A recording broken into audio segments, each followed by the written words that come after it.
ইব্রাহিম আলাইহিস সালামের বলা কথাগুলো কোরআনে রেকর্ড করে দিয়েছেন। ইব্রাহিম বলেছিলেন, আমি আমার মুখটা ঘুরিয়ে নিলাম, সব দিক থেকে ঘুরিয়ে নিয়ে সেই রবের দিকে করে দিলাম, যিনি আসমান জমিনের স্রষ্টা, সেই রবের দিকে করে দিলাম। আর আমি ঘোষণা করে দিলাম, আমি কোন মুশরিকদের কাছে মাথা নত করি না। এমন মুসলমান কি এখন আছে?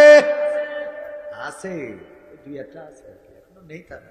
ফাঁসির কাষ্ঠকে বরণ করে নিয়েছে, তারপরও বাতিলের কাছে মাথা নত করে। ঠিক না বেঠে? আমার কোরআনের পাখিরা যখন ফাঁসি হবে, দেখেন ফাঁসির কাষ্ঠে যাবে, সবার জানা কথা, এত বড় ঈমান, এত কঠিন ঈমান। সন্তানকে ডেকে বললেন, ওগো আমার খোকা, আমি ফাঁসির কাষ্ঠে যে যাব, ফাঁসির কাষ্ঠে তো ঝুলবো, লুঙ্গি পরে যাব নাকি পায়জামা পরে যাব? আমার কবর দেওয়ার জন্য কারা যাবে? তোমাদের আম্মাকে নিয়ে যেও না, এত রাস্তা, আবার অসুস্থ হয়ে পড়বে, তোমাদের আম্মাকে নিয়ে যেও না। এমন কথা বলার মতো ঈমান, এমন কথা বলার মতো ঈমান বাংলার জমিনে এই জামাতে ইসলাম ছাড়া অন্য দলে তেমন একটা আছে বলে আমার মনে হয় না। কাদের মোল্লার ফাঁসি হবে, পায়ের উপরে পা তুলে দিয়েছেন, গ্রিন টি খাচ্ছেন, ফাঁসি হবে। যারা ফাঁসি কার্যকর করেছে তারা বলেছে কাদের মোল্লা মানুষটা ছোট ছিলেন, সাইজে একটু ছোট ছিলেন রাহিমাহুল্লাহ। ওনাকে যখন ফাঁসির কাষ্ঠে নিয়ে যাচ্ছি, তখন অন্য জল্লাদদের থেকে কাদের মোল্লা বেশি এগিয়ে গিয়েছেন, এত জোরে হেঁটেছেন যে অন্য জল্লাদেরা পিছু পড়ে যাচ্ছে, এমন ভাবে হেঁটেছেন। ওগো আমার ভাইয়েরা, কারণটা হলো যারা আল্লাহর কাছে মাথা নত করে দেয়, তারা পৃথিবীর কোন অপশক্তির কাছে মাথা নত করে না।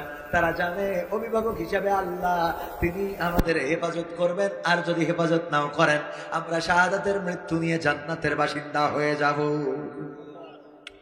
আল্লাহর সন্তুষ্টির দরকার।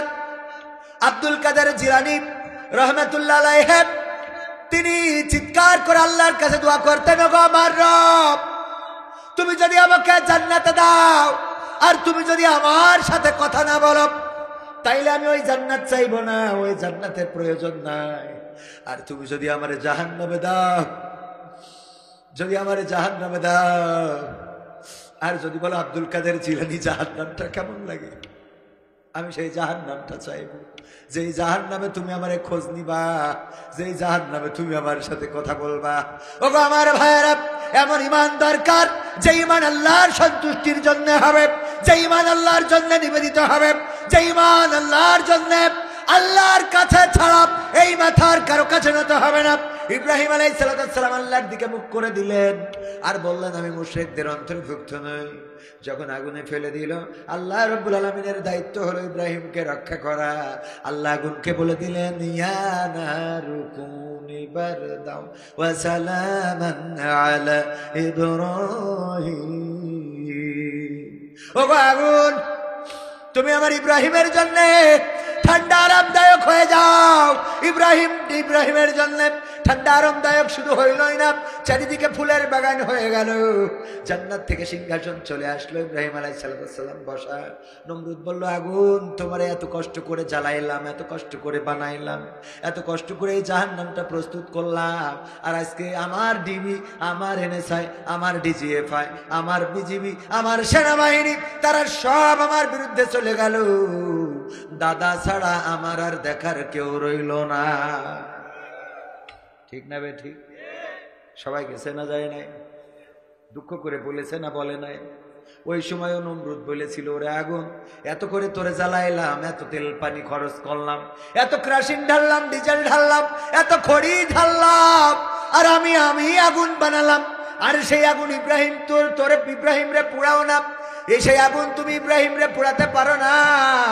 আমার নেত্রীও বললো, ওরে ডিজি, ওরে ডিবি, ওরে এনএসআই, ওরে বিজিএফআই, ডিজিএফআই, তারপরে ওরে বিজিবি, ওরে সেনাবাহিনী, ওরে বিমান বাহিনী, ওরে পুলিশ। না, পুলিশ আবার একটু ভালো করেছে, কয় পুলিশ ভালো করতেছে, হ্যাঁ পুলিশ ভালো করতেছে।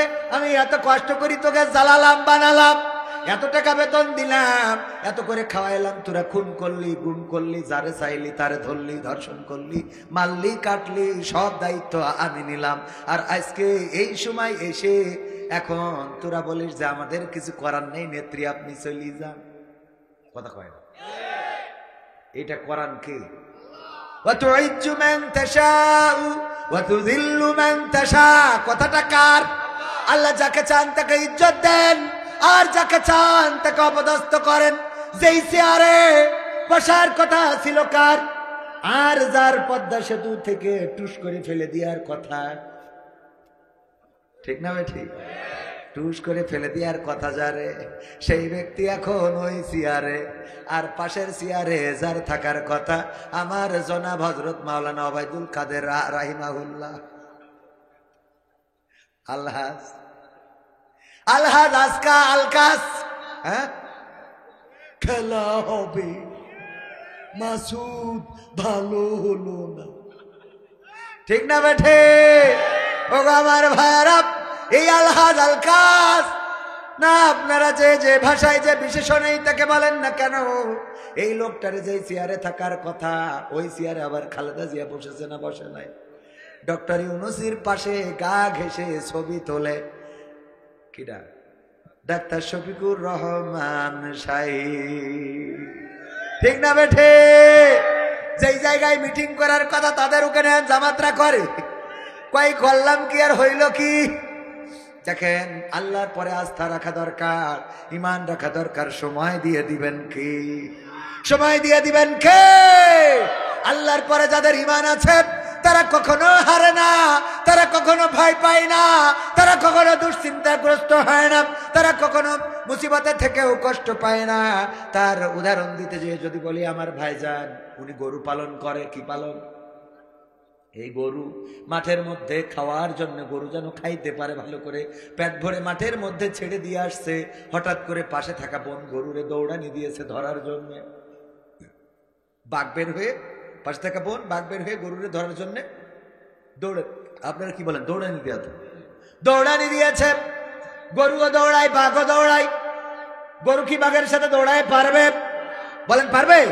গরু যখন বুঝতে পেরেছে বাঘের সাথে দৌড়ায় তো পারা যাবে না, বুদ্ধি করে পাশে থাকা কাদাওয়ালা জমিন, কাদাওয়ালা ক্ষেত, ওই ক্ষেতের মধ্যে দিয়েছে লাফ, যে অন্তত কাদার মধ্যে যে আটকে থাকি, বাঘের গতি তো বেশি, খেলা এক কান হবে। বাঘের গতি বেশি, এই কারণে গরু যখন ক্ষেত নরম খেতে লাফ দিয়েছে, বাঘও লাফ দেওয়ার কারণে গরুর থেকে 3 হাত সামনে যেয়ে পড়েছে। কয় হাত সামনে? গরু কাদার মধ্যে হাত পা গেড়ে গেছে, ওর কোনো টেনশন নাই, গেড়ে দিয়ে চুপচাপ বসে জাবর কাটাচ্ছে, জাবর কাটাচ্ছে। বাঘ যত ছাড়াইতে চাই তত জড়াই যায়। এরকম আঠাওয়ালা কাদা আছে না নাই? যত ছাড়াইতে চাই তত যেন ডেবে যাচ্ছে। ও যত চেষ্টা করে ততই ডুবতে থাকে, কিন্তু গরুর কোনো টেনশন নাই, খালি জাবর কাটাই। বাঘ বলতেছে, এই গরু তুই তো আসলেই গরু।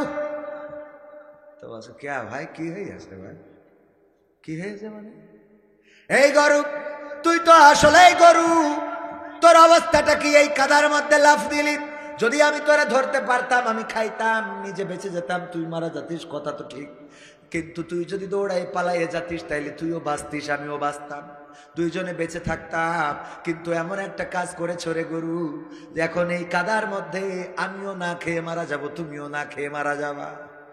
কয় তাতে অসুবিধা কি? কয় গরু কয় কি তাতে অসুবিধা কি? মানে যদি না খেয়ে মারা যায় তাইলে জীবন তো চলেই গেল, তবে তার থেকে আমার বড় কষ্টের বিষয় হলো, ওরে গরু, এমন যখন জীবন মৃত্যুর সন্ধিক্ষণে আমরা, তখন তুমি কেমন করে চিন্তা মুক্ত হয়ে জাবর কাটাও? কেমন করে জাবর কাটাও? জাবর কাটানো বোঝেন তো আপনারা? কি বলেন? হ্যাঁ, জাবর কাটাও। কেমন করে আরামে জাবর কাটাও? গরু বলতেছে, বাঘ ভাই, তুমি তো আসলে আমারে দৌড়ানি দিছো, আমার ইতিহাস জানো না। আমার ইতিহাস হলো, আমার একজন মালিক আছে, আমার একজন অভিভাবক আছে, আমি একজনের গোলাম। আমি, সে যখন বলে খাইতে যাও আমি খাই, সে যখন নাঙ্গল টানায় আমি টানি, সে যখন আমারে ঘুমাইতে দেয় আমি ঘুমাই, যখন সে আমার গোসল করায় আমি করি, যখন আমি আমার মনিব যা বলে আমি তার তাই করে দিই। এই আমার মালিক আমারে খাইতে দিয়ে গেছে, এখানে খাও, নিতে আসবে, কিন্তু তার মধ্যেই তুমি আমারে ধরার জন্য দৌড়ানি দিয়েছ। ওগো বাঘ, শুনে নাও, তুমি যে তোমাকে ধরতে পারো না, আমি বুদ্ধি করে কাটাতে লাফ দিয়েছি, এখন কেন যাবার কাটাই তোমারে শোনায়? আমার মালিক যখন বাড়িতে ফিরবে মাহফিল থেকে এসে, গোয়াল ঘরে যখন আমারে পাবে না, তখন মাঠে খুঁজতে আসবে, খুঁজতে খুঁজতে যখন একই জায়গায় আমারে পাবে আর তোমারে পাবে, আমার মালিক আমারে ছাড়াইয়ে নিয়ে যাবে, আর তোমারে এইখানে বাঁশ দিয়ে পিটাইয়া কবর দিয়ে তারপরে যাবি। এখন বলো আমি যাবর কাটাবো নাকি তুমি কাটাবা? কথা কি বোঝা গেছে? যারা আল্লাহকে অভিভাবক মানে তারা ফাঁসির মঞ্চে যাওয়ার সময়ও গ্রিন টি খায়। তারা সন্তানকে বলে আমি লুঙ্গি পরে যাব নাকি পায়জামা পরে যাব। কোরআনের পাখির কথা আমার আগের আলোচক বলেছেন, 13টা বছর কারারুদ্ধ রইলেন। এই 13টা বছর পরে কারাগার থেকে মুক্ত হয়ে, মুক্ত তো হন নাই, হাসপাতালে যখন বের করে নিয়ে যাচ্ছিল, এই হাসপাতালে যাওয়ার সময়ও এমন হাসি দিয়েছেন, 13টা বছর বোঝাই যায় নাই যে তিনি কারাগারে ছিলেন। ঠিক না বেঠে? কারণ তারা জানে জেলখানায় থাকলেও আছে কে? জেলখানায় থাকলেও আছে কে? যদি আপনি মুক্ত থাকেন তাও আপনার পাশে আছেন কে? বিপদে পড়েছেন, কেউ শোনার নাই, তখনও আপনার কান্না শোনেন কে? যখন মানুষের মধ্যে রয়েছেন হাজার হাজার মানুষ, লাখো লাখো মানুষ, ওই লাখো লাখো মানুষের মধ্য থেকেও যদি ডাক দেন আল্লাহকে, শোনেন কে? আল্লাহ শোনে না? শোনে না? আল্লাহ রাব্বুল আলামিন শোনেন। ও আমার ভাইরা, সুতরাং ওই আল্লাহকেই ডাকতে হবে, ওই আল্লাহকে অভিভাবক মানতে হবে, ওই আল্লাহর জন্য আত্মসমর্পণকারী হতে হবে। পবিত্র কোরআনের সূরা আল ইমরান 3 নম্বর সূরার 102 নম্বর আয়াত তেলাওয়াত করেছি, আপনাদের সবার মুখস্থ থাকার কথা। আল্লাহ বললেন, ইয়া আইয়ুহাল্লাযীনা আমানুত্তাকুল্লাহ হাক্কা তুকাতিহি ওয়া লা তামুতুন্না ইল্লা ওয়া আনতুম মুসলিমুন। আমার আল্লাহ বলছেন, ওগো ঈমানদার, যারা ঈমানের দাবিদার, তোমরা শোনো, যারা ঈমান এনেছো শুনে নাও, তোমরা আমাকে ভয় করো যেমন করে ভয় করা উচিত। আর ততক্ষণ পর্যন্ত মৃত্যুবরণ করো না, যতক্ষণ পর্যন্ত না আত্মসমর্পণকারী হতে পারো, মানে পূর্ণ মুসলমান হতে পারো। আমরা তো মুসলমান দাবি করি, আসলে বলেন দেখি আমরা পূর্ণ মুসলমান হয়েছি নাকি? পূর্ণ মুসলমান যদি হইতাম তাইলে ইব্রাহিমের মতো আমাদের জাতির পিতাকে, জাতির পিতাকে ইব্রাহিম আলাইহিস সালাম, আমরা তার মিল্লাতের লোক। আমাদের ইব্রাহিম আলাইহিস সালাম ছিলেন মুসলিম। আল্লাহ কোরআনে ঘোষণা করে দিয়েছেন তিনি ছিলেন আত্মসমর্পণকারী। তিনি বলেছিলেন, ইন্নী ওয়াজজাহতু ওয়াজহিয়া লিল্লাযী ফাতারাস সামাওয়াতি ওয়াল আরদ হানিফা ওয়া মা আনা মিনাল মুশরিকিন। এটা তো আপনারা জানেন, মুখস্থ আছে সবার। ভাইরা আমার, ওই আল্লাহর নবী এতটাই আত্মসমর্পণকারী ছিল যে আগুনে ফেলেছে একজন মানুষ, তার পক্ষে কেউই নাই, একজন নাই। এখন তো জামাতের আমিরের পক্ষে লোক আছে না নাই? ইউনিয়ন আমির যদি ধরা খায় তার পক্ষে লোক আছে না নাই? ওয়ার্ডের আমির যদি ধরা খায় তার পক্ষেও লোক আছে না নাই? কিন্তু ইব্রাহিম এমন একজন ছিলেন যার পক্ষে কেউ ছিল না। তারপরেও দুশ্চিন্তাগ্রস্ত হয় নাই, মাথা নত করে নাই, চোখের অশ্রু ফেলে নাই, এই কথা বলে নাই, ওগো নমরুদ এবারের মতো ক্ষমা করে দাও। এমনকি নিজের বাবা আজর, মানে মূর্তি পূজক, মূর্তি বানানো, মূর্তির কারিগর, এই মূর্তি নির্মাতাও নিজের বাবা হয়ে ওই চরক গাছের রশি টেনেছে যেন সন্তানকে আগুনে ফেলে দেয়া যায়। এটা দেখেও অন্তত ইব্রাহিম আলাইহিস সালাম এ কথা বলে নাই, আব্বা তুমি কেমন করে পারলে? তাও বলে না। তাও ইমানটা কি বোঝা গেছে? আত্মসমর্পণ কি বোঝা গেছে? আত্মসমর্পণ এই দেখেন, যখন নদীর কিনারায় দাঁড়িয়ে রয়েছে মুসা আলাইহিস সালাম, নদীর কিনারায় পৌঁছে গিয়েছে। সাহাবীরা বলছে, ওগো মুসা, আর কোন রাস্তা নাই, তোমার অনুসরণ করতে যে আমরা বনি ইসরাইল 12টা গোত্র আজকে ধ্বংস হয়ে যাব, নির্বংশ হয়ে যাব। মুসা আলাইহিস সালাম বললেন, কেন? কারণটা কি? বলল, দেখো মুসা, আমাদের এমন একটা রাস্তায় নিয়ে এসেছো যে এই রাস্তার আর কোনো রাস্তা নাই। এখন সামনে নদী, হয় সুবানি খাবো, আর না হলে ফেরাউনের বাহিনীর ঘোড়ার পায়ের নিচে পদপিষ্ট হয়ে মারা যাব। এখন তো আর বাঁচার কোনো রাস্তা নাই। মুসা আলাইহিস সালামের আত্মসমর্পণটা কেমন ছিল? এতটা কঠিন আত্মসমর্পণ যে আত্মসমর্পণকারী হতে হবে আমাদের। উনি ওই সময় দুশ্চিন্তাগ্রস্ত হইলেন না, সাহাবীদেরকে বললেন, লা তাকনাতু মির রাহমাতিল্লাহ, আল্লাহর রহমত থেকে আমরা নিরাশ হতে পারি না। নমরুদের বাহিনী যখন কাছাকাছি চলে আসলো, আল্লাহ রাব্বুল আলামিন চাইছিলেন একটু কাছাকাছি যাক, ওদের একটু হতাশাগ্রস্ত করি, তারপরে পাঠাবো। মুসা আলাইহিস সালামের সাহাবীরা হতাশ হইলেও নবী হতাশ হন নাই। লাঠি দিয়ে পানিতে বাড়ি মারতে বললেন, 12টা রাস্তা হয়ে গেল, 12টা গোত্র বের হয়ে গেল।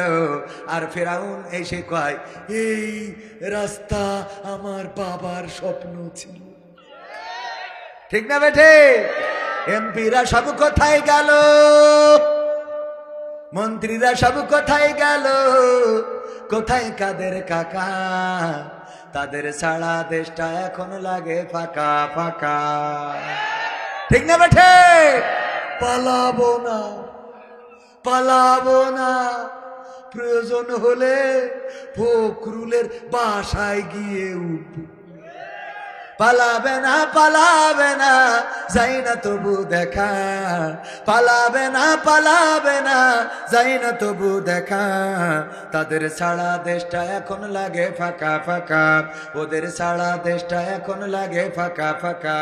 আইন মন্ত্রী আটকে গেল আইনেরই ফাঁকে, দাড়ি সারা দরবেশের ভণ্ড ভণ্ড লাগে। ঠিক না বেঠে? আইন মন্ত্রী আটকে গেল আইনেরই ফাঁকে, দাড়ি সারা দরবেশের ভণ্ড ভণ্ড লাগে। শুনছি কত নেতা নেত্রী খাইতেছে ভাই ডান্ডা, বিচারপতি কালামানিকের ফাটিয়েছে আন্ডা। পলকের ঝলক গেল, পলকের ঝলক গেল থামিয়ে নেটের চাকা। তাদের সারা দেশটা এখন লাগে ফাঁকা ফাঁকা, ওদের সারা দেশটা এখন লাগে ফাঁকা ফাঁকা। কই গেল সেই সংসদেতে মমতাজের গান, কোথায় গেল হযরত বলা স্বামী ওসমান? খেলা হবে, মনে আছে? আবার আমার মমতাজ আপা সংসদে, আমার পিতা, কার পিতা? ওরে বাবা, দেশের পিতা, তাকের পিতা। কি মনে আছে তো? দেখেন, পিতাকে নিয়ে গাইলো, মাতাকে নিয়ে গাইলো, নেত্রীকে নিয়ে গাইলো। যেই সংসদে জনগণের অধিকারের কথা বলার কথা, যেই সংসদে এই জায়গায় নাগেশ্বরী, উত্তরে নাগাইশ, এই উত্তরে নাগাইশ আসতে যে রাস্তাগুলো ভাঙা, এই রাস্তার কথা বলবে। বিদ্যুৎ চলে যায়, বিদ্যুৎ থাকে না, বিদ্যুতের কথা বলবে। জনগণ শীতের বস্ত্র পায় না, তার কথা বলবে। জনগণ খাবার পায় না, তার কথা বলবে। এই সংসদে, এই মহান সংসদে এইগুলো না বলে ওইটা গানের আসন বানাই ফেললো। ওখানে পিতার নামে গান করে, মাতার নামে গান করে। ঠিক না বেঠে? আমি বলি, মমতাজ তুমি তো একটা নেমো খারাপ, তুমি বেঈমান, তুমি স্বার্থপর, এতটাই স্বার্থপর। মনির খান, তার নায়িকার নাম কি? হ্যাঁ, কি জানা, কি জানা, কি জানা? অঞ্জনা। কথা রাখলে না, তুমি থাকলে না, ভালোবাসলে না, চলে গেলে কোথায়? 365 দিনে একটি বছর হয়, আমার কাছে একটি দিনকে বছর মনে হয়। বড় দুঃসহ যন্ত্রণায় কাটে প্রতিদিনের বছর। জীবন যেন শান্ত দিঘি নদীর মতোই নিথুর। জীবন যেন চলছে না, জীবন গেছে থেমে। জীবন যেন হারিয়ে গেছে ভুল মানুষের প্রেমে। অঞ্জনা, কথা আছে না নাই? হুজুর জানলেন কি করে? ওরে বাবা, হুজুরের কানে একটু বাজলি শিখে যান। আমাদের কণ্ঠে সুর দিয়েছেন কে? এটা আবার যদি বলি, দেখেন, আমি যদি এই যেভাবে বলছি আপনারা বুঝছেন না এই কথাগুলো, আবার যখন বলছি খেলা হবে, তখন কাকে বুঝতেছেন? খেলা হবে কাকে বুঝলেন? আর এক রকম। তো এইভাবে মনে করেন যে কণ্ঠের মধ্যে এই যোগ্যতা দিয়েছেন কে? পাল্টানো যায়, চেঞ্জ করা যায়। আমাদের আল্লাহ রাব্বুল আলামিন এতটুকু দিয়েছে। অনেকেই বলে যে হুজুররা এত গান, আমার আবির হামজা ভাইকে নিয়ে কত সমালোচনা, হুজুররা এই নায়িকার নাম জানলো কি করে? ঠিক না বেঠিক? সমালোচনা আছে না নাই? এই ফোন যেহেতু হাতে আছে, আপনি চাইলেও অনেক কিছু আপনার সামনে আসে, আমার সামনে আসে, না চাইলেও আসে। ঠিক বলছে না বেঠিক বলছে? আপনি চাইলেও আপনার সামনে পড়বে, না চাইলেও পড়বে। এখন এটা অ্যাভয়েড করে, ফোনটাকে অ্যাভয়েড করে চলার তো সুযোগ নেই, আছে নাকি? কেন? পত্রিকা যদি খোলেন, পত্রিকায় একটা বিনোদন পর্ব আছে না নাই? বিনোদনের পার্ট আছে না নাই? ওই বিনোদনে কে কোন নায়িকা জীবনে, আমি তো দূরের কথা আমার আব্বাও চেনে না, সেই নায়িকা নাকি বিশ্বে ভাইরাল, এরকম মানে আনকমন নায়িকা সামনে ধরে এনে উড়াই বলে দেয়, এরকম আছে না নাই? আপনি পরিমণি যদি বলি এক বাক্যে আপনারা চেনবেন না চেনবেন না? সিনেমা হলে খারাপ ছবি চলে, এই কথা কি ব্যাখ্যা করি বলার দরকার আছে না? আপনারা বোঝেন কি করে বোঝেন? সিনেমা হলে কি যাওয়া লাগে? যাওয়া লাগে? কি দেখে বোঝেন? ওই দেয়ালে পোস্টার লাগাই থিয়েছে, এখন আপনি যদি বলেন না আমি তাও দেখিনি, তাহলে আপনি মিথ্যে বলেন, কথা কয় না, ঠিক না বে ঠিক? পোস্টার যেহেতু দেয়ালে মারা, আমি চাইলেও চোখ যাই, না চাইলেও চোখ যাই, আর চোখ তো যাবে বলি আল্লাহ ওইরকম করে বানাইছে, কথা কয় না? আল্লাহ এভাবেই তো মানুষকে সৃষ্টি করেছে, করে যে তোর চোখ যাবে কিন্তু কন্ট্রোল করতে হবে, দেখবা তবে লিমিট, মানে চোখ চলে গেছে ফিরাই না, কথা কি মনে থাকবে? মাসুদ ভালো হতে হবে, ঠিক আছে তো? ওগো আমার ভাইরা, এই যে সমালোচনা, আমাদের ভাইরা যারা সমালোচনা করেন, এই সমালোচনা হেতু ভাইকে ছোট করার জন্যে, হেই করার জন্যে, তাকে মানুষের কাছে অপমানিত অপদস্থ করার জন্য যারা করেন, আল্লাহর কাছে দায়ী থেকে যাবেন। আপনি জামার কথা হলো যেই নায়িকার নাম আমি বলবো, ওই নায়িকার নাম যদি আপনিও জানেন, তাইলে আমি যদি খারাপ হই আপনি তো 3 ডবল খারাপ, ঠিক না বেঠে? যেই নায়িকার নাম আমি বলার পরে আপনি সাথে সাথে বুঝে ফেললেন, তাহলে আপনি কোন জায়গার আউলিয়া, কথা কয় না? আমি যদি আপনাদের সামনে মালয় ভাষায় কথা বলি, মালয়েশিয়ায় ছিলেন এমন একজনও আছেন? মালয়েশিয়ায় ছিলেন একজনও নেই, কুমিল্লা এখানে একজনও নেই, আছে? এই যে আডা ওরাং সাতওয়ারাং ডুলু ডুডু মালয়েশিয়া ব্রাপাতাহুন ব্রাপাতাহুন ব্রাপাতাহুন ডুডু সানা।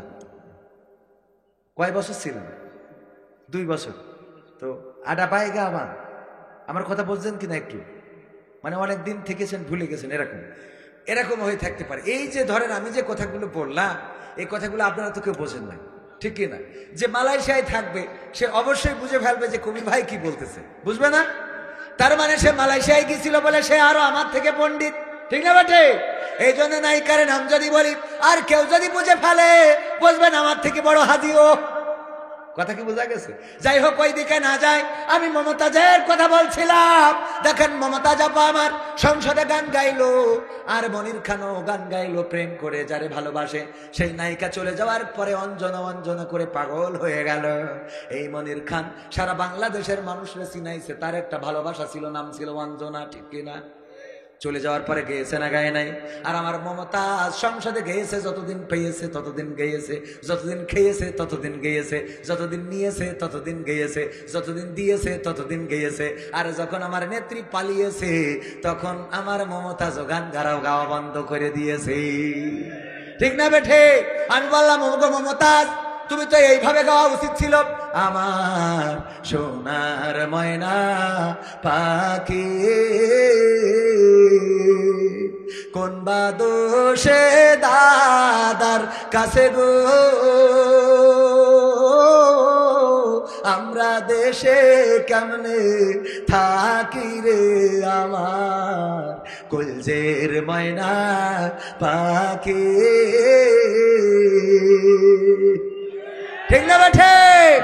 কিন্তু তারা গাচ্ছে না এমন না, তারা গাচ্ছে, সেই গানটা গাচ্ছে টয়লেটে যে, অথবা আড়ালে যে, ফাঁকা মাঠের মধ্যে যে, লোকালয় থেকে বের হয়ে যে তারা এরকম করে গাচ্ছে, ও আমার দরদি আগে জানলে, আগে জানলে তোর ভাঙা নৌকায় চড়তাম না, ও আমার দরদি আগে জানলে, আগে জানলে তোর ভাঙা নৌকায় চড়তাম না, ভাঙা নৌকায় চড়তাম না, আর এই বিপদে পড়তাম না, ওরে বর্ডারেতে খাইলাম ধরা, বিসিটাও তো পাইলাম না, আগে জানলে, আগে জানলে তোর ভাঙা নৌকায় চড়তাম না, ও আমার দরদি আগে জানলে, আগে জানলে তোর ভাঙা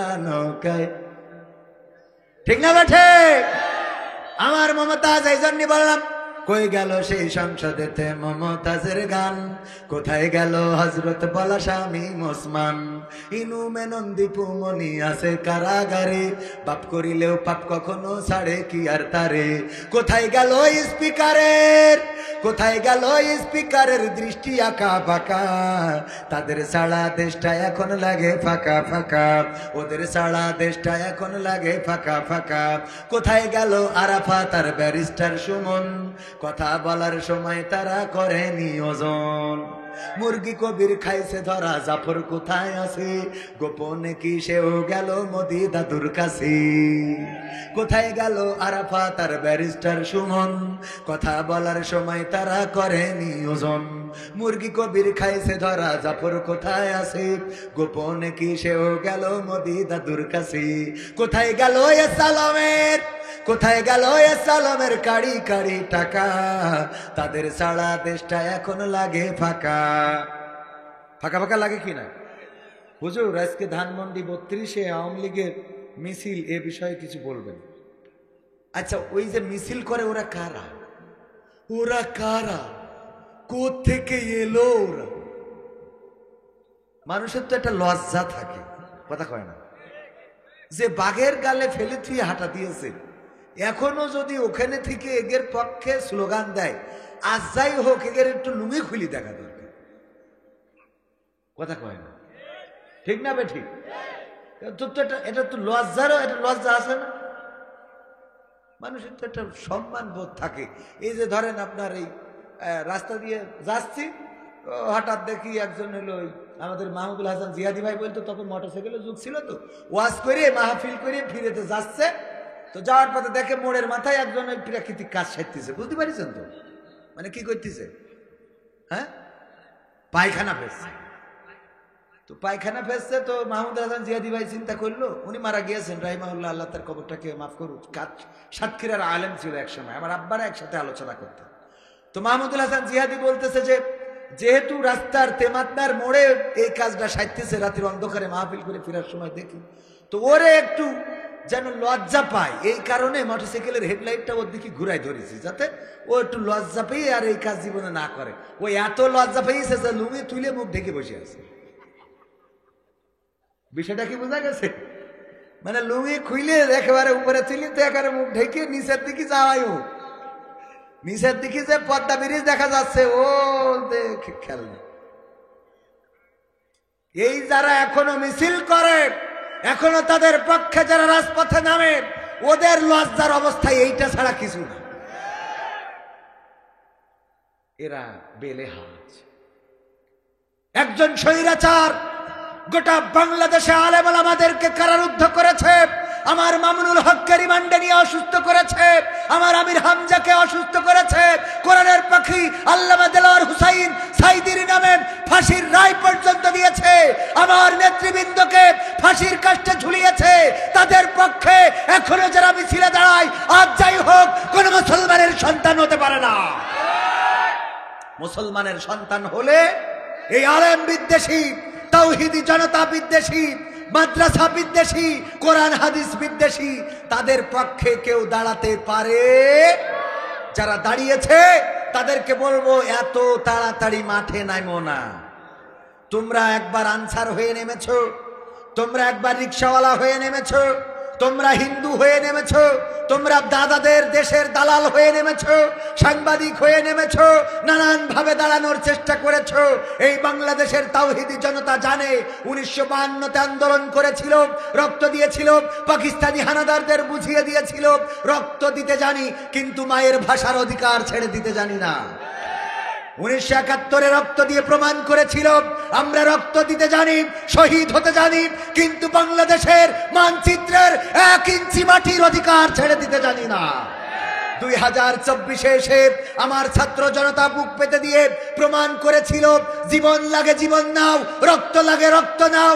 তোমরা আমাদের নির্বংশ করে দিতে চাইলে দিতে পারো, কিন্তু তোমাদের বংশের কোন স্বৈরাচার বাংলার জমিনে থাকবে না। বিজয় এসেছে না আসে নাই? বিজয় এসেছে। সুতরাং এখনো যারা দাঁড়ানোর চেষ্টা করো, আল্লাহর কসম করে বলি, এই বাংলাদেশে স্বৈরাচার আর আসবে না। প্রয়োজনে আবারও জীবন দেব, প্রয়োজনে আবারও রক্ত দেব, আবারও শহীদ হব, কিন্তু বাংলাদেশ ওই ভারতের দালাল, ভারতের প্রেসক্রিপশন দেওয়া ডাক্তার মুক্ত করে ছাড়বো ইনশাআল্লাহ। দালালদের কোনো জায়গা বাংলাদেশে হবে হবে কি হবে বেঁচে থেকে অযথা বিদ্যা শিখে যদি না গড়তে পারি শোষণবিহীন সমাজটাকে কি হবে বেঁচে থেকে কি হবে ছাত্র সেজে চুমু খেয়ে সনদ খানা যদি হয় বিদ্যালয়টা নায়ক নায়িকাদের আড্ডাখানা কি হবে ছাত্র সেজে চুমু খেয়ে সনদ খানা যদি হয় বিদ্যালয়টা পরিমণিদের আড্ডাখানা এর চেয়ে মরাই ভালো দেশ ছেড়ে যাওয়াই ভালো এর চেয়ে মরাই ভালো দেশ ছেড়ে যাওয়াই ভালো কি হবে ধোকা দিয়ে বিবেকটাকে কি হবে ধোকা দিয়ে বিবেকটাকে কি হবে বেঁচে থেকে অযথা বিদ্যা শিখে যদি না গড়তে পারি শোষণবিহীন সমাজটাকে কি হবে বেঁচে থেকে শোনাবো শোনাবো শেষ পর্যন্ত থাকা যাবে থাক আর একটু বলবো আর 10-15 মিনিট হোসেনুল্লাহ ভাই আর 10 মিনিট বলুন হ্যাঁ 10টা পর্যন্ত ঠিক আছে আমরা ইনশাআল্লাহ ইনশাআল্লাহ আদিনের মাহফিলে আজহারি হামজা হুজুর মামুনুল হক এটা কি সত্য মাহফিলে কি আসবে হুজুররা মাহফিলে আপনারা দেখেছেন কিনা যশোরে একটা ঐতিহ্যবাহী মাহফিল হতে যাচ্ছে জানেন কিনা মিজানুর রহমান আজহারি ভাই ইনডোরে প্রোগ্রাম করবেন এবং 8টা বিভাগে বিভাগীয় প্রোগ্রাম করবেন শুনেছেন কিনা আপনারা তো 8টা বিভাগের প্রোগ্রাম হিসাবে যশোরের মানে খুলনার প্রোগ্রামটা যশোরে করবেন উনি এবং যশোরে আদ্দিন তথা আকিজ ফাউন্ডেশন আকিজ গ্রুপের একটা ফাউন্ডেশন সেটা হলো আদ্দিন ফাউন্ডেশন এই আদ্দিন ফাউন্ডেশন এই মাহফিলের দায়িত্ব নিয়েছেন এবং আকিজ শিল্প পরিবার এই মাহফিলটা বাস্তবায়ন করবেন সেই মাহফিলের প্রথম দিনের মেহমান থাকবেন জনাব মাওলানা মামুনুল হক সাহেব এবং আব্দুল হাই মোহাম্মদ সাইফুল্লাহ ভাই প্রথম দিনের এবং দ্বিতীয় দিন থাকবেন জনাব মুহতারাম মুফতি আমির হামজা সাহেব এবং রফিকুল ইসলাম মাদানী ছোট বক্তা যাকে বলে হাফিজাহুল্লাহ অনেক সম্মানিত মানুষ এবং তৃতীয় দিন থাকবেন মুহতারাম আমার শ্রদ্ধাভাজন ওস্তাদজি শায়েখ আহমদুল্লাহ সাহেব হাফিজাহুল্লাহ এবং জনাব মাওলানা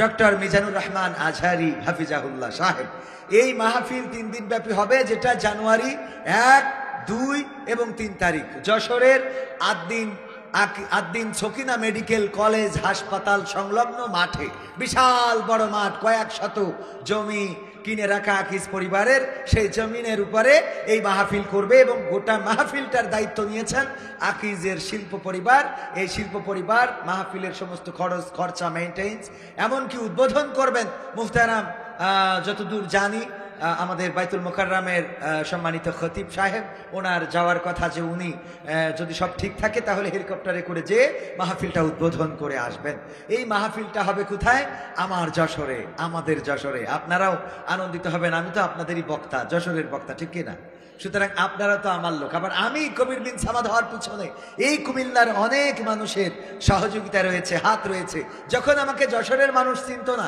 তখন কুমিল্লাতে আমার দাওয়াত হতো এই কুমিল্লাতে দেবিদার কুমিল্লার চান্দিনা তারপরে কুমিল্লার 14 গ্রাম মাদাইয়া এইসব অঞ্চলে অনেক জায়গায় মাহফিল করেছি এসে বাসে করে আসতাম ছোটবেলায় তখন আমার দাড়ি টাড়িও অত ভালো করে ওঠে নাই এখানে অল্প কটা ছিল তো মাহফিল করে যেতাম মালয়েশিয়া থেকে ছুটিতে আসতাম আসার পরে কিছুদিন মাহফিল করে যেতাম তো আমি কবির বিন সামাদ হওয়ার পিছনে কুমিল্লার প্রতি আমি কৃতজ্ঞ আমার মাসুদ পারভেজ সোহাগ ভাই দেবিদারের সন্তান থাকেন সিঙ্গাপুরে তার অনেক সহযোগিতা রয়েছে এরপরে আপনার কালকেও কুমিল্লায় মাহফিল 2টা একটা দেবিদারে আর একটা হলো তিতাসে মুহতারাম আমির হামজা ভাই প্রধান মেহমান হিসাবে থাকবেন এবং ওখানে আমি বিশেষ আলোচক হিসাবে থাকব আমাকে অনেকেই এই অঞ্চলের শিল্পী হিসাবেই জানেন ঠিক কিনা শিল্পী তো আপনি চাইলে 1 ঘন্টা একটানা গান শোনাইতে পারবো বা তারও বেশিও শোনাইতে পারবো যদি প্রয়োজন হয় আবার যদি বলেন না কোনো গান দরকার নেই আপনি যা পারেন একটু আলোচনা করে দিবেন আমি গান বাদে আলোচনা করতে পারবো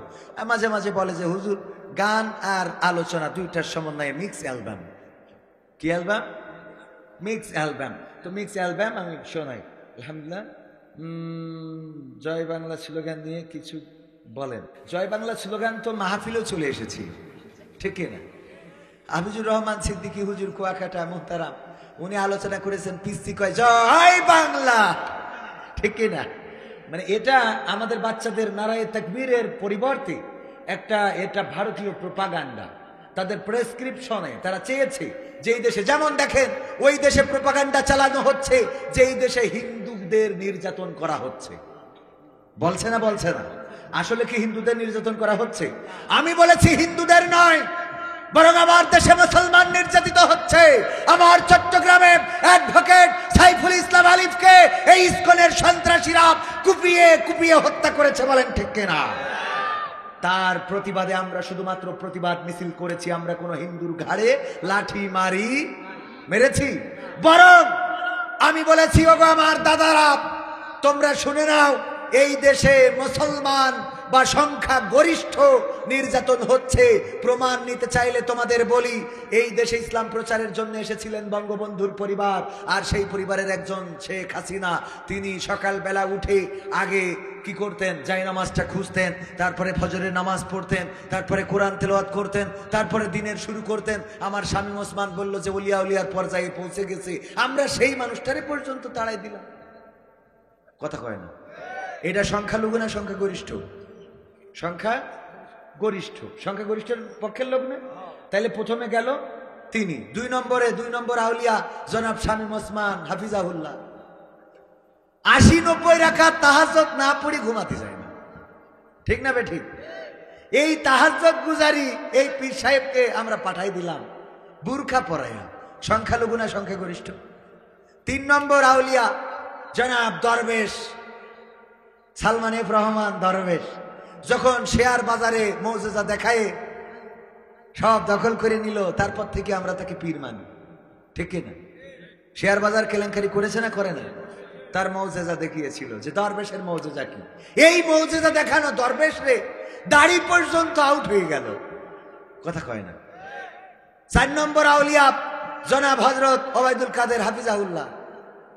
এই পীর সাহেব কত কনফিডেন্স নিয়ে বলল, পালাবো না, প্রয়োজন হলে ফখরুলের ঠাকুরগাঁওয়ের বাসায় গিয়ে উঠব, জায়গা দেবে।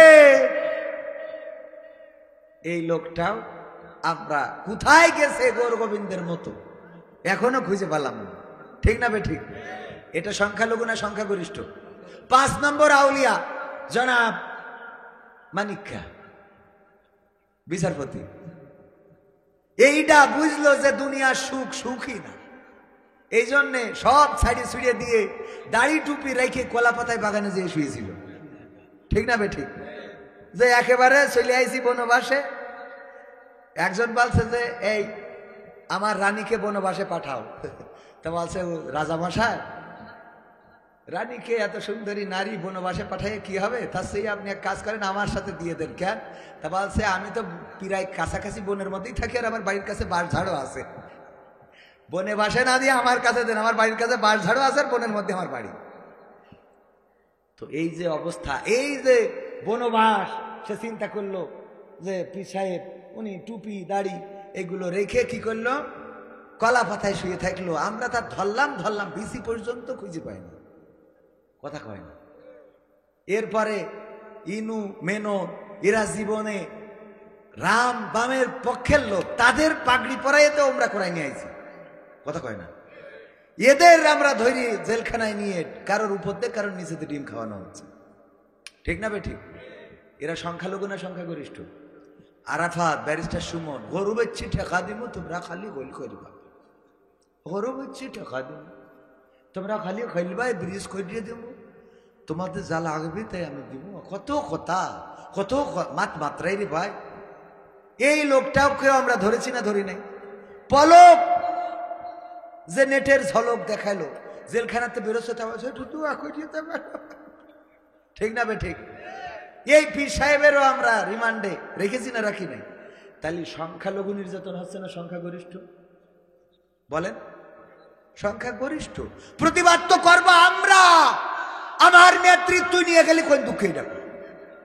আমার নেত্রী আমাকে দেশে থাকবে, এই মাটির সন্তান, এই দেশ তার বাবা, এই বাবার দেশটা তুই নিয়ে গেলি কেন? তুই কি বাবার উপরে শয়তান, ঠিক না বেঠিক?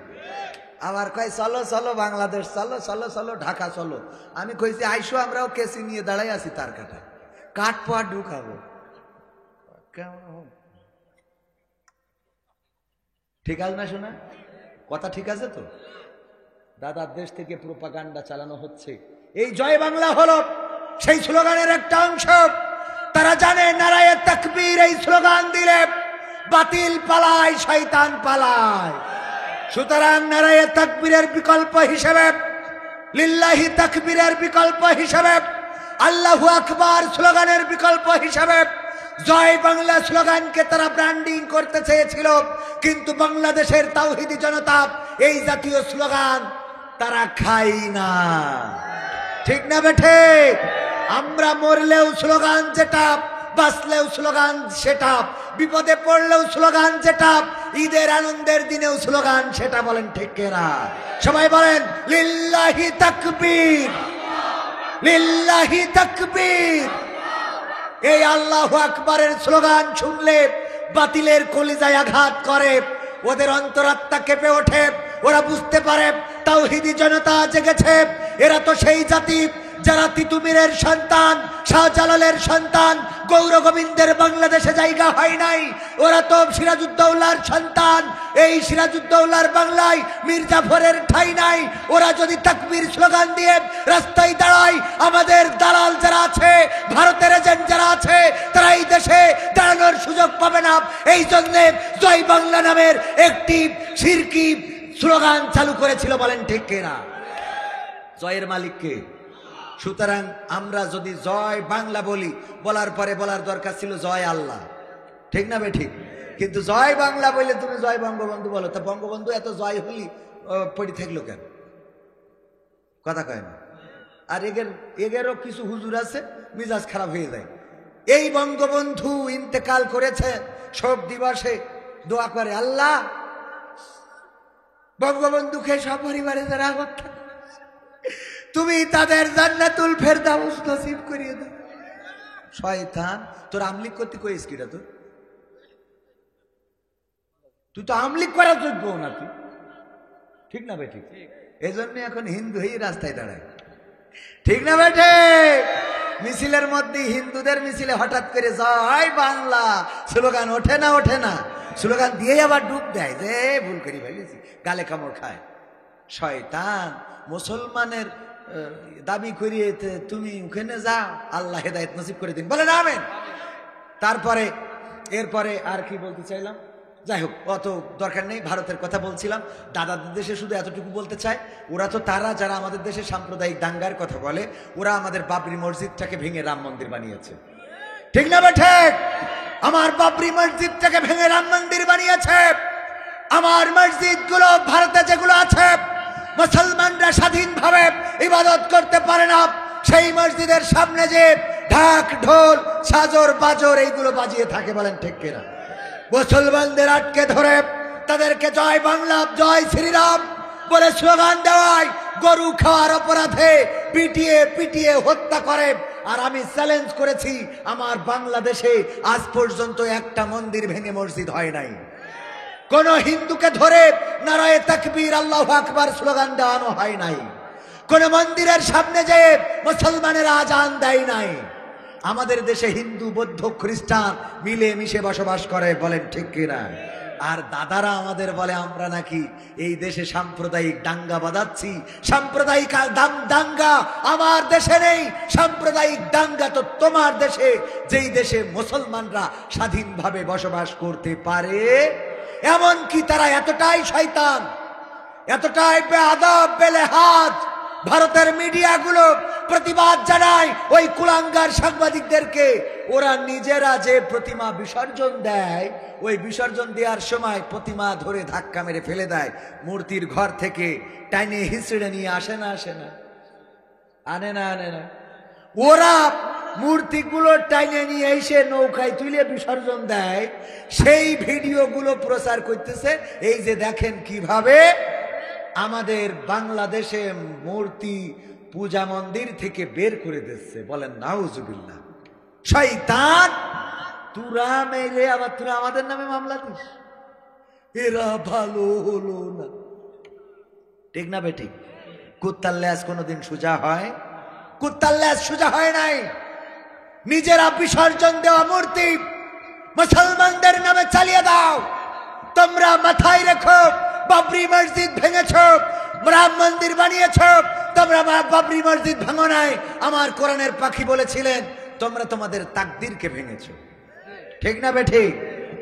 সুতরাং আজ হোক কাল হোক হিন্দুস্তানের সাথে গাজয়ে হিন্দ হবে, মুসলমান তৈরি থাকতে হবে। আমার আমিরে জামাত যেমন বলেছে, বাংলাদেশের মানুষ কারো গোলামি মেনে নিতে চায় না।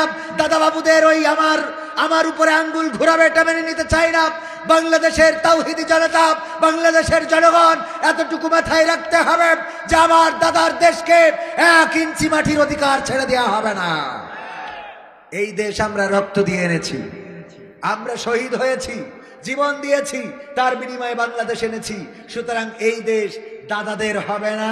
দাদারা আমাদের বুকের উপর দিয়ে ট্রেন চালাবে না, পারবে না বলেই এখন জলে জলে। ঠিক না বেঠিক? জলে না জলে না? ভাইরা আমার, কথা আর বেশি বাড়াতে চাই না। সর্বশেষ যদি আর একটা সঙ্গীত আপনাদের বলি, কোরআনের কথা তো কথা বললাম, এই কোরআন যতটুকু পেরেছি বলেছি, যতটুকু বুঝেছি বলার চেষ্টা করেছি। আত্মসমর্পণকারী হতে হবে কার কাছে? সবাই বলেন কার কাছে? কোন নেতার কাছে, কোন এমপির কাছে, কোন মন্ত্রীর কাছে। যেই এমপির নামে স্লোগান দিত আমার নেতা যেখানে আমরাই আছি সেখানে, নেতা তুমি এগিয়ে চলো আমরাই আছি তোমার সাথে, আমার নেতা ভয় নাই কুমিল্লা ছাড়ি নাই। অথচ নেতা তো কুমিল্লা ছাড়িয়ে নেটওয়ার্কের বাইরে আসে না নাই। আর তুমি এখন কোথায়? গাছতলায়, বাসতলায় আবার স্লোগান দেয় আমার নেতার চরিত্র ফুলের মতো পবিত্র, নামাজ পড়ে না একক তো, গাঞ্জা টানে 5 ওয়াক্ত, আছে না নাই? বিড়ি টানে, এক পিতা কবর পানে, কত পিতা বিড়ি টানে। ঠিক না বেঠি? কত পিতা বিড়ি টানে, এই বিড়ি টানাদের পক্ষে স্লোগান দিলে। অথচ তোমার স্লোগানটা যদি আমার রাসূলের পক্ষে হতো, আমার নেতা তোমার নেতা কে? বিশ্বনবী আমার নেতা তোমার নেতা। এই বিশ্বনবী মুস্তাফাকে যদি নেতা মেনে নিতে, আল্লাহকে যদি রব মেনে নিতে, ওই যে গরুর যে উদাহরণটা দিলাম, যেমন গরুর মালিক থাকে, গরু টেনশন মুক্ত থাকে যে আমার মালিক এসে আমাকে উদ্ধার করে নিয়ে যাবে, তেমনি ওগো আমার ভাইয়েরা, ওগো আল্লাহর বান্দারা, ওগো নবীর উম্মতেরা, যদি আল্লাহর কাছে সঁপে দিতে পারেন, জেলে গেলেও দেখার মালিক আল্লাহ, আপনি ঘরে থাকলেও দেখার মালিক আল্লাহ, আপনি পানিতে পড়লেও দেখার মালিক আল্লাহ, আপনি মাঠে থাকলেও দেখার মালিক আল্লাহ, আপনি হাটে থাকলেও দেখার মালিক আল্লাহ, আপনি বিপদে পড়লেও দেখার মালিক আল্লাহ, আপনি সুখে থাকলেও দেখার মালিক কে? মসজিদে আল্লাহ আছে, আবার আপনার ঘরেও আল্লাহ আছে না নাই? মসজিদ থেকেও যখন ডাকেন তখন আল্লাহ শোনে, যখন ঘর থেকে ডাকেন তখনও আল্লাহ শোনে। সুতরাং আমাদের মাথা নত হবে আল্লাহর কাছেই। আর নেতা হিসাবে মানবো আমরা রাসূল সাল্লাল্লাহু আলাইহি ওয়াসাল্লামকে। আমরা আর কোন নেতার পিছনে স্লোগান দেব না। যেই নেতারা আমাদের রেখে পালিয়ে যায়, আমাদের রেখে চলে যায়, আর নেত্রীর সন্তান বলে তোমাদের যা হওয়ার হবে, আমরা আর রাজনীতিতে ফেরবো না। এতগুলো মানুষরে বিপদে ফেলে যে হেলিকপ্টারে করে চলে গেল, এমন নেতার ইক্তেদাই তু বেজাল ইমাম না বলে বলতে হবে ইক্তেদাই তু ভেজাল ইমাম। কি ইমাম? ভেজাল ইমাম। এই জাতীয় ইমামের পিছনে যাওয়া যাবে? এদের পিছনে গেলে কি হবে? এই যে ধরে নেন আমার ভাইজান এক গরু পালন করে, এইটা দিয়ে উদাহরণ দিয়ে বুঝাই দিই, গরু পালন করে। আমার ক্যামেরাম্যান বারবার ছটফট করছে, আমার লেখা বই, ঠিকানার গান, অনেক সঙ্গীত, এখানে 100টারও বেশি আছে। ক্যামেরাম্যান ভিতরে যাবে, যদি চান একটা করে বই নিতে পারেন। এই বইগুলো, এই যে সঙ্গীতগুলো এখানে গাচ্ছি সেগুলো আছে। তো আমার ভাইজান গরু পালন করেছে। গরু পালন করার পরে আমি বললাম, ভাই একটা গরু কি ভাগি দেওয়া যায়, বর্গা দেওয়া যায়? আপনারা কি বলেন এটা? ভাগি বর্গা একই কথা। ভাগি কি দেয়া যায়? একটা গরু কয় তুমি যা পুষবা তুমি হজ করে বেড়াও, কি করে তুমি গরু খাওয়াবে? আমি বললাম আমার ছেলে বড় হয়েছে, সে খাওয়াবে। বললো তোমার ছেলে খাওয়াবে, ভালো কথা, তোমার তো ভালো গোয়াল ঘর নেই। আমি বললাম খুঁটি কিনে টিন দিয়ে সে সুন্দর করে দিবানে। কয় তোমার তো শীতের তেমন বস্ত্র নেই। আমি বললাম চারিদিকে ঘিরে দিবানে। কয় তোমার তো মশারি নেই। আমি বললাম কয়েল ধরাই দিবানে। কয় তোমার তো খোল ভুসি কিনার টাকা নেই। আমি বললাম ঘাস কেটে খাওয়াবানে। কয় তুমি পুষতে পারবা না। তার মানে কি? তার মানে দেওয়ার ইচ্ছা নাই। তার মানে কি? দেওয়ার, ভাই বলেন তার মানে কি? দেওয়ার ইচ্ছা নাই। উত্তর গগনে কালো মেঘ জমা হয়েছে, হঠাৎ মেঘের পূর্বাভাস, বিদ্যুৎ চমকানি শুরু হয়ে গেল, বজ্রপাত একটা উনার গোয়ালের পরে পড়েছে। সকালবেলা ডাক দিচ্ছে, ওগো কবির বিন সামাদ ভাই, গরু নিতে চাইলে নিবা নাকি? বললাম যে দিলে তো নেব। কয় লোকজন ডেকে নিয়ে আসো। বললাম লোক লাগবে কেন? আপনিও হুজুর মানুষ, আমিও তো একেবারে খারাপ না। একটা বাছুর হইলে আপনি নিবেন, একটা হইলে আমি নেব, এই তো ভাগাভাগি বন্টন। কয় দেখো একা নিতে পারবা কিনা। গোয়াল ঘরে যেয়ে দেখি 4 হাত পা সব একদিকে, 4 হাত পা সব একদিকে। লেজের দিকে তাকায় দেখি না নট নড়ন চড়ন, কোনো নেটওয়ার্ক নেই, টাওয়ার পায় না। নাকের কাছে হাত দিয়ে দেখি নিঃশ্বাসও নেয় না। আমি আস্তে করে বললাম, গরুটা কি মারা গেছে নাকি?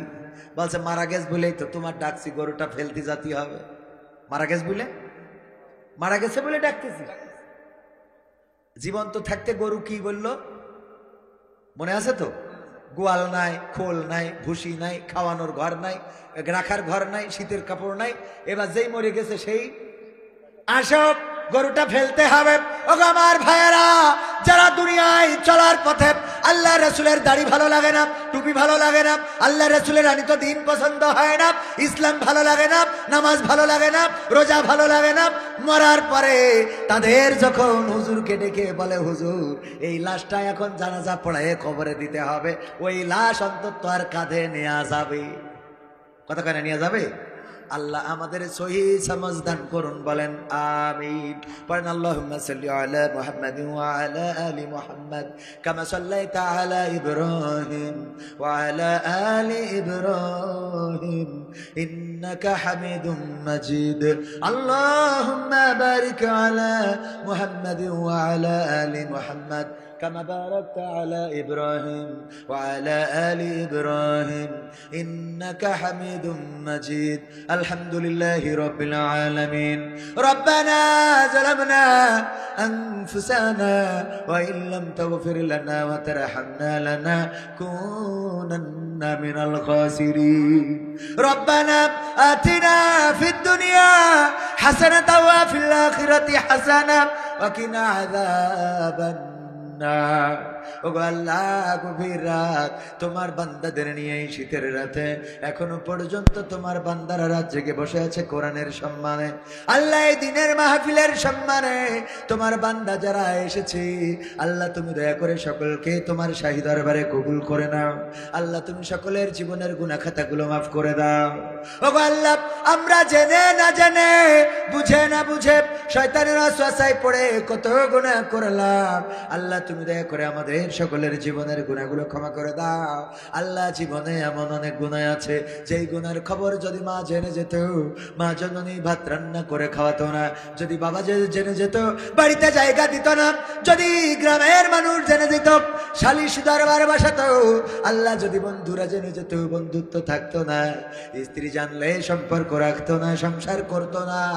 আল্লাহ এমন অনেক গুনাহ আছে পৃথিবীর মানুষ জানে না, জানো তো তুমি। আল্লাহ তুমি দয়া করে আমাদের জীবনের গুনাহগুলো মাফ করে দাও। ওগো আল্লাহ, তোমার কাছে কাজ করে ফরিয়াদ করি, এই গ্রামের যত কবর আছে কবরগুলো মাফ করে দাও। আল্লাহ আমাদের পিতামাতা, দাদা দাদি, নানা নানি যারা ছিল জন্মের মতো বিদায় নিয়ে অন্ধকার কবরে ঘুমানো, আল্লাহ কেমন